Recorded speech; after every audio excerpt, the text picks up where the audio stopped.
Hi, folks. Welcome to season 2, episode 15 of the Lemons and Pineapples podcast. Today, my guest is the fabulous Gina Maier Vincent, and we're talking about how to design the life you really want. First, a bit about my guest. Gina is a visionary thought leader and master motivator. She's also an inspirational speaker, author, and empowerment entrepreneur. Her specialty is coaching women who want more from their lives, something I'm also incredibly passionate about. So I am very excited for us to be having this conversation. Welcome to the podcast, Gina. Thank you, Emma. It's so exciting to be with you again. And I didn't get to tell you yet, but today your episode is live. So Yes. I will send you all those links shortly. Fabulous. I'll pop those in this show note. So folks listening, if you want to go and listen to that podcast as well, please work away. We have big conversations, Gina, don't we? So Yes, we do. And they're so much fun. And it's really a blessing to be able to connect with you around the world. yeah. And I appreciate it. Yeah, no, magic. I'd say I have loved, that's one of the things I've loved about having this podcast is just who it's enabled me to connect with. We'd never otherwise really have crossed paths, I don't think. So magic of the internet. I'm going to kick us off by asking you what is, I think, a really big question. And that's, I think a lot of women could tell both of us if we asked them what's not working in your life and what don't you want. I think many people could give us a big, long list of that. But when it comes to what you do want, I think a lot of women get very unstuck with that because I don't think people give it much thought, don't give it enough thought. So from your perspective, as somebody who's super passionate like me about helping women really go for more and not settle, how do you get clear on what it is you want? Yeah, it is a big deal. And I think what happens is we live in a world that's constantly begging us to conform, to fit in, to be safe, to stay with our tribe. And when I say tribe, I mean, I'm a mother of two, and I know you're a mom as well. We want to keep our kids safe, right? So we think, oh, they should be more like us. We'll play it safe. And I don't mean exactly like that, but there becomes this point where for so long, we're listening to outside voices, whether it be when we start in the classroom, then we have our peers when we become a teenager, right? We want the approval of our peers. We look for accomplishments and all these different things as we get married, start a career, or whatever order or whatever you choose. And these outside voices, and they also include social media. I am too old to have grown up with a device in my hand, but my kids certainly are of that age. We didn't choose to give them devices when they were younger, but they did grow up with social media. And I think you also add in media, it shows us or asks us to be something that we may not. And I think we have to stop and think about the people who may have, let's say, walk through a room and you're like, wow, they really know who they are. They really shine brightly. Like I look at you in your beautiful red blouse and your lips and all, and you glow, Emma. And I think that was the first thing that attracted me when we met the first time on Zoom. And I think that I'm sure when you walk into a room, if only I could be there across a different continent, but if only I could be there, I'm sure people turn their head and think, wow, how does she do that? And there are very few and far between people who are able to, let's say, unapologetically or unabashedly walk through a room with that confidence, but they've done the work. And the work is to ask themselves those questions. And the questions are, in my opinion, what did I give up? What did I give up in order to be a better employee, wife, mother, what all the different tasks, daughter of an aging parent who needs my help, sister to XYZ, sister to a brother who needs help because he's ill at the moment. And I think if you can go back, I've had some clients tell me, horseback riding. And the minute she told me horseback riding, her voice changed. And it was like, well, tell me more. Oh, I grew up with horses, da da da da. My dad had this many acres, la la la. And then she went on to tell me when I was living in Hawaii, I was able to work on a ranch, la la la. After a divorce, it was so therapeutic. And I was like, you need to get back to horses. And she just let me know that through me pushing her a bit, or stretching, or both, she in her networking meetings, I said to her, please, instead of just focusing on business, put out things that if somebody says, what do you like to do? I love horses and I miss being with them. I left California for my new state. I don't have enough property here, but I wish I could connect. Immediately, 3 different people told her about horse people, and she just finished, I don't know if you could say pet sitting, but watching somebody's horse in their home, at their barn, on their property, and loved it. And so I think if we can ask, did we give up reading books? I mean, it could be anything. And when you start adding the things that you used to be passionate about that you gave up, it could even be playing with Play-Doh. I mean, clay, like getting your hands dirty, messy with paint, maybe finger paint. I don't know. I think the other question is, what are my more dreams? Like, what is that expansive look? Things that you never got to experience yet that are on your maybe bucket list, or things maybe you hear Emma's episode and you think, oh, I never did that. I'd like to try it. I know your passion for photography, and I think that we have this camera with us all day long, and it's this magical camera that you can actually see your images immediately, right? And edit forth. And maybe it's taking a photography class, but I think once we start kind of quieting the social noise and asking ourselves those questions. The other thing I want to mention here, because you didn't say it, but many people believe that it's work and life balance. I do think the balance part is correct, but I don't think it's 2 words. I think there's our relationships. It could be a love relationship, marriage, or a partnership. It could be family relationships, friendships. I mean, hobbies, learning and education. I know there are plenty of people that just are like sponges. I have a client, she loves to learn. So travel is a big part of her life, or needed to be. And she had an ex-husband who didn't feel as comfortable putting all 3 kids on an airplane and using their passport to see the world. But now she's taking all 3 kids and showing them the world. And I'm not saying you have to divorce your husband, not at all. No, that's not what we're saying, folks. Okay, unless you want to, in which case, please go ahead. Right. It wasn't what I was getting at.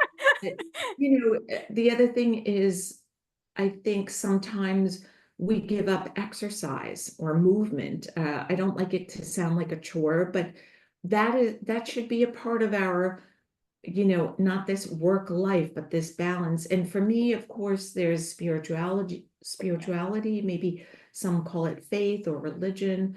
And then, of course, something that you and I both share is a love for animals. So whatever that might be, it could be the environment, the planet. And I think when we get back in touch with those things, those aren't the answers, but those start to allow those layers of other stuff, things that don't belong, to come off, and for us to start really being passionate about everything. Yeah, I think it's 2 such powerful questions. And I think I like how you phrased that. I would also go so far to say, what is the cost to you of not having what you want? What's the cost? And I think often it's an emotional cost, it's a spiritual cost, it's a cost on a soul level. Yes. I think when you are slightly off track with life, that it just something doesn't feel right. Yes. And, or something might feel very not right. And I think there's something in here about valuing yourself enough to ask yourself the question, what did I give up?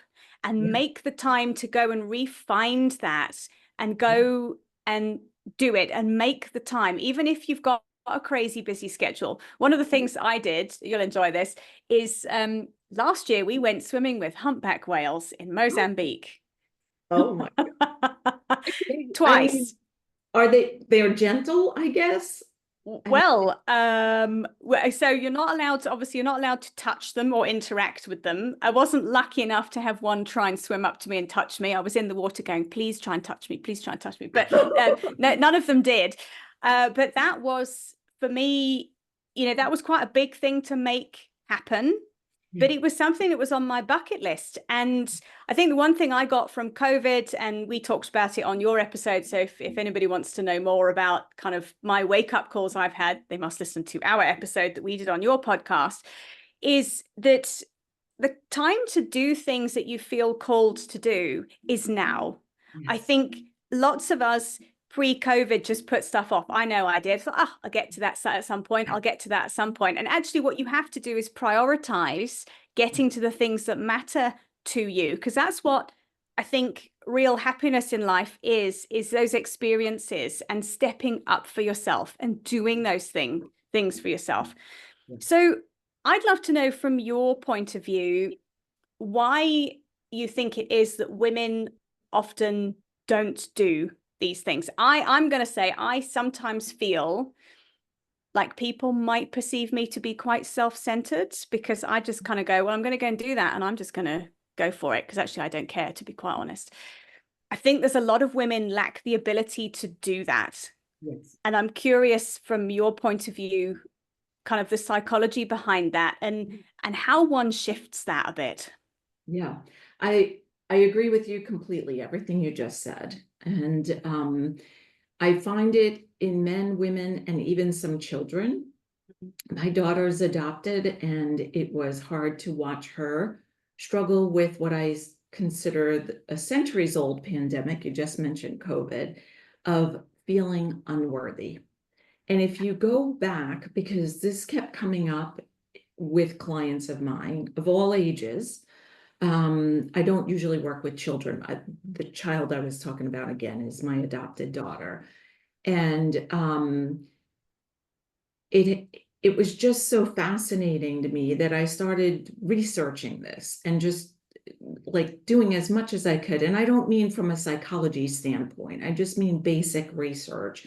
And what I find is it goes back centuries. It's not something new that started in the 60s or, even when my grandmother was born in 1900. It goes back centuries, and it's like this heavy weight that we carry within our mind or behind us. We don't quite know what it is, in my opinion, until somebody like pokes the bear, if you will. And you brought it up perfectly. I say people are fear being judged. And you mentioned, you just go ahead and do it. I'm going to do this, and you do it. And I'm guessing your husband just adores that in you. I know my husband, he's like, well, why are you even asking me? I know you're going to do it. And I was like, well, I kind of just wanted to make sure that this is a great idea that I'm having, you know what I mean? And of course, he's like, I have no idea because I'm not a businessman. Like, you're the business, this is your business. And, because sometimes these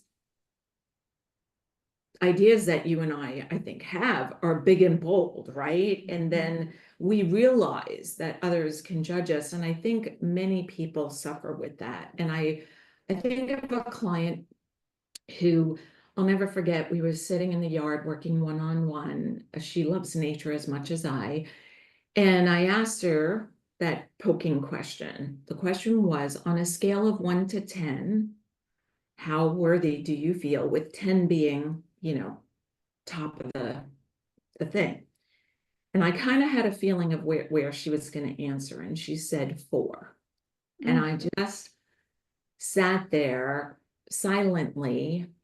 She was actually in tears when she came to the, like, nobody's ever asked me that. I guess I'm a 4. And I was super sad and holding back the tears that I could feel of hers because I knew it was true for her. I could just see by her body language. I could tell because we were getting into these questions of what she desires now that she was had newfound freedom of being divorced. And I said to her, what do you need to get closer to the 10? I know that's not going to happen overnight. And she sat there thinking about it, and she came up very quickly and said, permission. And I was like, okay, well, right now I am giving you permission. But the homework is giving yourself permission. And so how do you do that? For me, the answer was for her to think about compliments people were giving her. So I asked her about that. And she said, I don't really enjoy receiving compliments. And I was like, okay, why? Why, like here I am.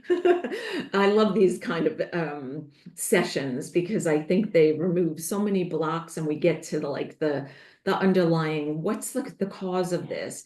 And so she could very quickly, let me back it up. She could very quickly figure out where that unworthiness came from. It was a maternal figure in her life, an older maternal figure who she herself was extremely generous, but yet didn't see herself worthy. And I think lots of women fall into that category. But I told you, it does happen with men and children. I've seen it firsthand, but I think that we've seen that doting grandmother who gives and gives and gives till she's exhausted and, so forth. And I think that for me, I asked her, okay, let's start thinking about your patients that give you compliments, your friends, people of influence, people they're telling you the truth, people you trust, you value. And so I asked her to keep in her journal, start documenting. And she was getting so many compliments, which I figured because I knew what type of person she was and what kind of doctor. And she was getting all these compliments. And I said to her, okay, now let's look at the theme. And almost everybody said the same exact things. Like if you were to just highlight keywords. And I said, do you think they would lie to you? No. Okay, are you start believing them? And the trend went from, I really don't enjoy receiving compliments to, I'm grateful for them. And her number from 4 went up to 10. And I'd say now she's probably an 11, which is what I strive for, right? We should be off the charts on some things. We should just be too much, right? And in the end, she needed to give herself that permission, which she finally did as she started. What I asked was to see herself through the eyes of others. And that's why those compliments were so important, so that she then could see herself through her own eyes. And it's I think it's something you and I discussed some on that same episode that we were talking about earlier. And I'd love for people to listen to that because I loved hearing your take on like settling. And I think that block is what keeps us or allows us to settle more quickly and easily. Yeah. Yeah, 100%. And I think I see a lot of women settling, and I think it seems to be a trend that often they'll get to midlife and wake up one day, look around and say, is this it? Yeah. Is this it for the rest of my life? And it doesn't have to be. Yeah. I think it's then when you start to ask the questions, like you said, what did I give up? What did I used to do that really lit my hair on fire in a good way? And how can I add more of that back in? What feels good to me? And what am I doing in my life that doesn't feel good? What am I saying yes to that I actually just don't want to be doing? And I think there's a mindset shift there in looking at your time and saying, I have this finite amount of time in this human existence. I mean, none of us know actually how much time we've got. So it's why waste it? And to start to have a look at what fulfills me. And, you know, I'm a realist here. You know, we can't all be skipping around having a fabulous time all day, every day. But I think really 18 to 90% of the time you are awake should be time that you feel content. Yeah. It shouldn't be a slog through it.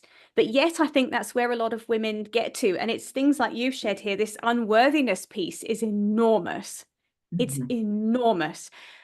And I think a lot of women don't go for more because they don't believe they deserve more, or that they're capable Right. of more. I mean, my mum is the perfect example. She wanted to be a vet and was told by someone at school, oh, you'll never do that. Ooh, And so she's never really kind of stretched herself yeah. much career wise. And she's very, you know, she's incredibly capable and she could have done it. But I think it's starting to recognize, what do I want? And it's the internal work. And I think this is often work that you do with a coach. This is where, for me, I think the power of coaching really does come in. When you're sitting somewhere at a 4, you know you'd like to be doing something, but it requires you to be a 10 on the worthiness scale. How do you go from 4 to 10? How do you do that inner journey of transformation to get you to a space where you feel that you can step up for what you really want?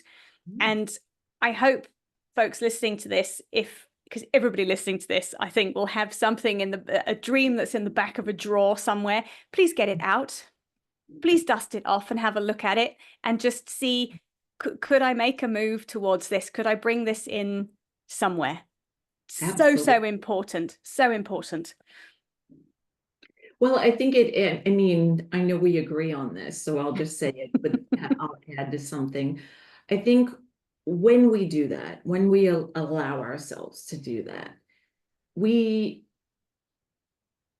encourage others to do the same. Yeah. And then it just causes this like ongoing ripple effect, not just for children, but neighbors and friends and spouse and family members. And I think the happier we are and the more we're fulfilling our dreams.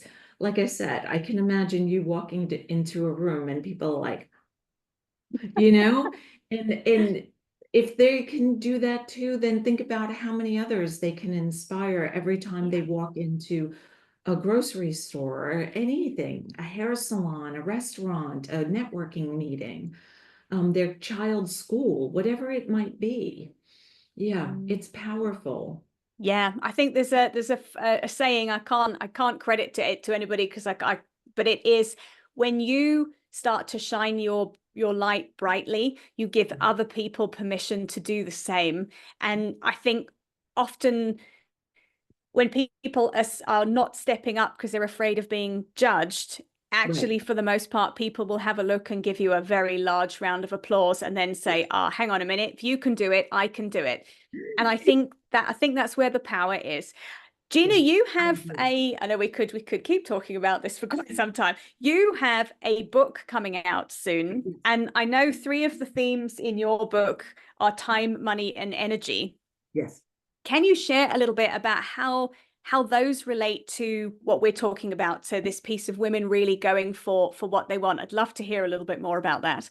Absolutely. So, and thank you for mentioning the book. Time, money, and energy, I call them our divine resources. And you mentioned already that our time is an infinite currency, right? And I think Mm. oftentimes many of us, I see it in all ages, we think about how we spend our money, but we don't really think twice about how we spend our time. And it goes back to that authority paradigm where if you're listening to the media or social media or to like your mom hearing from somebody at school, you're not going to do that, then we don't know how to spend our time, money, and energy. And of course, money is our power currency, and energy is an invisible currency, which sometimes for me is even hard to explain. But I think we know what it feels like to feel tired, Yes. exhausted, versus elated, energetic, like our hair on fire, you said before. I love that. Because my hair stands up. So it is like it's on, and it was red at one point, not naturally red, but you get the picture. Yeah. And I think that I love when you said, take that dream out of the drawer. That's a beautiful image. And when you do ask yourself those questions and take that dream out, we have to then make choices all day long. And we have that ability to align our decisions with that choice. So certainly if we look outside the window or open our phone, we know there's advertising and social media and people begging for us to spend our money on a quick fix, whether that be a coffee shop, etc. And that if you buy this purse, handbag, you're going to feel like $1,000,000. Maybe you will, but maybe after 30 minutes, it'll subside, or 30 days. I don't know. And the idea is, or the concept is, that when you really start valuing those three divine resources, time, money, and energy, and just asking yourself those questions, does this exchange, if you will, because I believe it's an exchange of energy, money, and so forth, does it align with what I like to say, my more?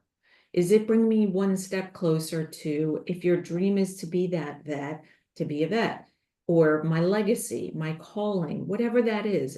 Some clients of mine, their more is to be with that amazing partner, that amazing man, because I have a lot of women, which I think you do as well.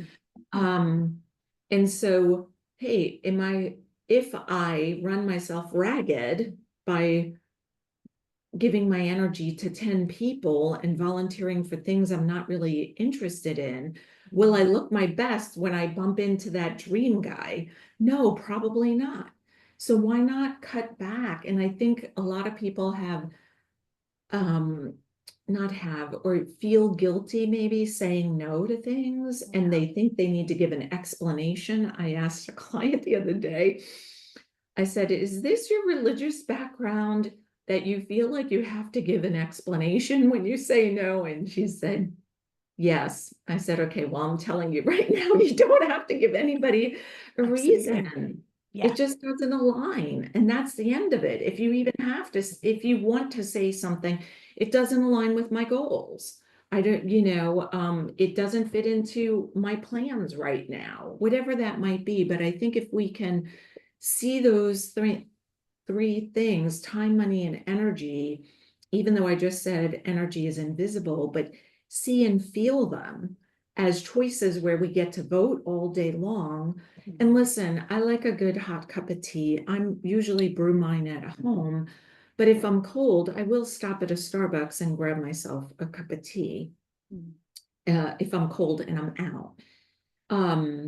But I don't value buying coffee or tea out as much as I value airline tickets. And I think if we can just start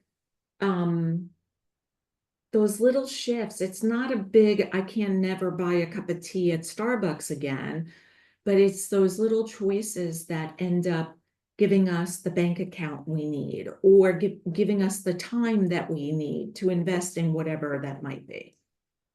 I love what you've just said. And I think it's how do the everyday choices you are making align with your big goals? And if they don't align with your big goals, it's time to stop and make a different decision. And I love the analogy you've made there. And I think this is what people forget is, if you have 1 or 2 takeaway coffees a day over the course of a week, and over the course of a month, and over the course of the year, it probably is an airline ticket. And like you say, if your goal is to go traveling and you're trying to save up for that, cut the Starbucks back. Sorry, Starbucks, if anyone from Starbucks is listening, but cut it out. And I think I love this. It's about being conscious of the decisions you make and not going through life in a kind of sleepwalking mentality where you allow life to just happen. It's about consciously taking charge of what is happening in your life. How are you spending your time? How are you spending your money? And who are you giving your energy to? Yeah. So powerful. I mean, that's a huge takeaway for me there of just how you've worded that, because I think often we don't realize that we actually have the power to be able to steer the ship of life, if you like. Yeah. You're actually at the helm. You're not a passenger. And I agree. And I'll leave you with one tip. I like to, when I speak, and it's in the book as well, I like to encourage people to place a really crisp $100 bill into their wallet. And if 100 is too much, then put a 20, a 50, whatever. I mean, actually, I don't even know what your currency It's is, like but monopoly money. So don't, yeah, but the principle is there. Yeah. whatever is a nice size bill and clean, crisp, brand new if possible. The bank is usually very helpful. I like to raffle them off when I speak, but not them, 101. And if you can leave it in your, yeah, I don't want to sound like Suddenly everyone's going to go listen to yeah. you speak because you're raffling $100 Yeah, bills off. everyone will be signing up to stop giving up their Starbucks so they can get an airline to hear me speak, right? Yeah, that came out wrong. But anyway, maybe that's futures talk, hopefully. Absolutely. But I'll put that out there. But then when you open your wallet, you have that reminder that, yeah, this is my choice. And then you also have a visual, because I'm a visual person and I know lots of my clients or who I attract are usually visual people too. That visual reminder that you do have money, you do have that ability to choose, whether it's time, money, or energy. And the other thing is when you're at your desk or on your phone and you're going to click that add to cart button, just ask yourself the question, is this instant gratification or lifelong bliss? If you're someone like myself, and I think, Emma, you're the same, you're here to build a legacy, to touch so many lives the way you're already doing, then it's like, is this helping me build that legacy and leave behind this beautiful message with this podcast, with the people you're able to, I was going to say touch in a way, not with your hands, but touch their heart and change their mindset, or maybe not change it, but improve, shift. And I think whatever it takes, I mean, again, I'm a visual person, so that visual of a crisp bill is really, really helpful. Yeah, I think just so powerful. And I think it's a reminder, like you said, it's a reminder that you've got some money with you. So far, I think a big thing for a lot of people is money blocks and financial stuff. That can be a big source of self-development work for people. And like you said, a reminder that you always have a choice. Yeah. And if you don't want to spend it, then you don't have to spend it. Brilliant. And I think what I take from our conversation, lots of things I take from it, but this real bringing your day-to-day behaviors into conscious awareness, and then knowing that you have a choice to do something different, and being mindful of how you're spending your time, your money, and your energy. Gina, magical. I love it. I am going to share the link to pre-order your book. So if anyone's listening and thinks Gina's as fabulous as I do, you can pre-order her book. I'm going to pop the link in the show notes. You can go there and get a copy of that. Gina, how can people connect with you if they want to get in touch with you via a website or socials? Where can they find you? So Instagram, it's at Exquisitely Aligned. LinkedIn and Facebook, it's at Gina Maier Vincent. And then my website is Exquisitely Aligned. I think they'll find all the links there. Thank you so much. I'll pop them in the show notes as well, so people can come and connect with you. Thank you. This has been a magical conversation. I've loved having you. Yeah, I very much appreciate it. I love your energy, your enthusiasm and passion and your brilliance. And it's been so much fun, Emma. Thank you.